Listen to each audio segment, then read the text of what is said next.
Tim Elephant. And I'm Tim Norris, or you can call me GreyElephant. And today we're going to be talking about Abyss by Bombyx Asmodee Games. Now, the artwork in this game is absolutely gorgeous. I mean, very unique, very detailed, not cartoony in the slightest, and fits the theme of the game very well. Now, in this game, you're going to be taking one of three possible actions on your turn.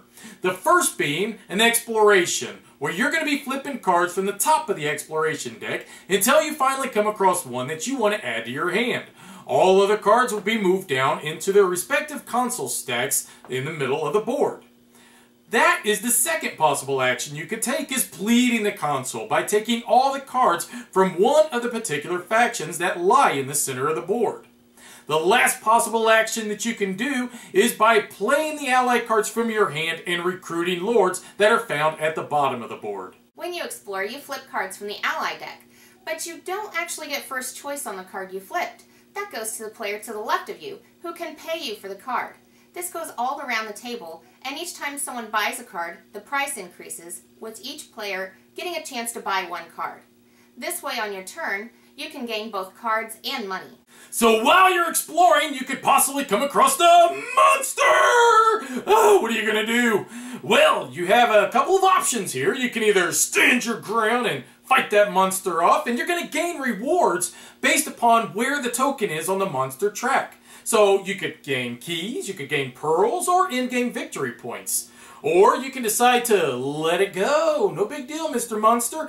And that is going to advance the token on the monster tracker to where you could possibly gain extra bonuses. So like early on in exploration, you may not want to fight the monster just because you know that's going to advance that token. Give you better rewards because later on during the exploration, you might come across another one. There you go. You got better rewards by being patient. The decision to pass or fight on a monster can be really tough, because you know if you pass on that monster, the next player to fight a monster is going to get an even bigger reward. But on your turn, sometimes you have certain goals that you're trying to reach, and you really need to get a card. And if you fight a monster, that's all you're going to accomplish on that turn. Now, during the exploration, you might pass on cards just because you know they're going to be moved down into the console chambers, and then that's going to create a stack of these allies and give you more than just one card per turn.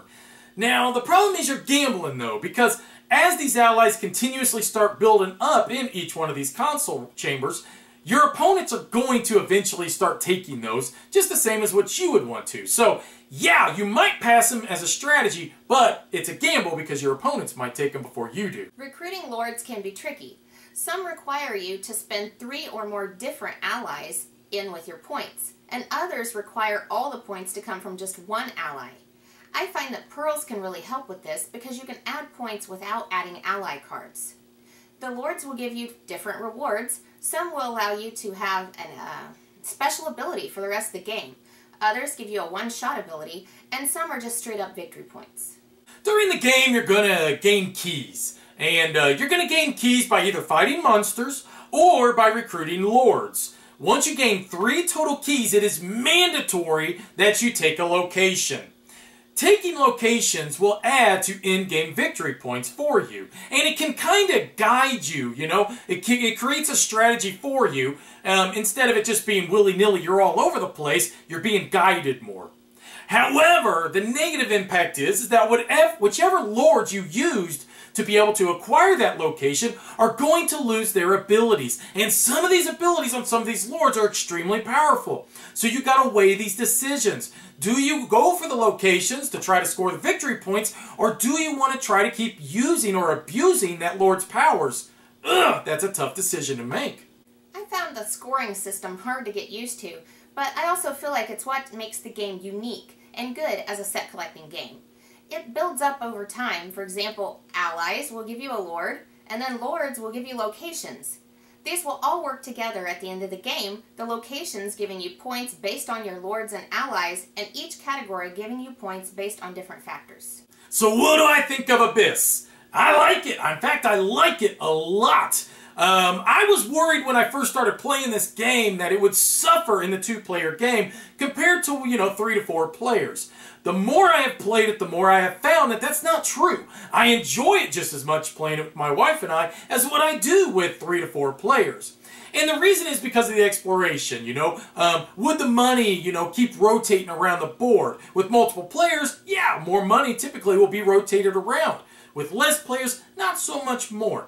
But with 2 players, you've got, a greater chance that you're going to be able to get the lords that you want, that you're not going to have to keep changing your strategies. You can kind of stick to them. Not to mention, you're going to have a greater selection of just the allies and everything else in general. The game plays smoothly, it's absolutely beautiful to look at, and it's just a flat-out pleasure to play. I'm really glad we have Abyss in our collection. I enjoy set collecting, but I think it's hard to find a good set collecting game that everyone enjoys. A lot of times they might have pasted on themes or just seem too simple. This one, however, was really a hit on game night, and I've enjoyed it every time I've played. You don't have to take my word for it, though. Check out our live play where you can see it in action. Thanks for watching. Bye-bye. Griffin Gaming, from new releases to pre-orders. Griffin Gaming. Enter in promo code GreyElephant for 5% off your order.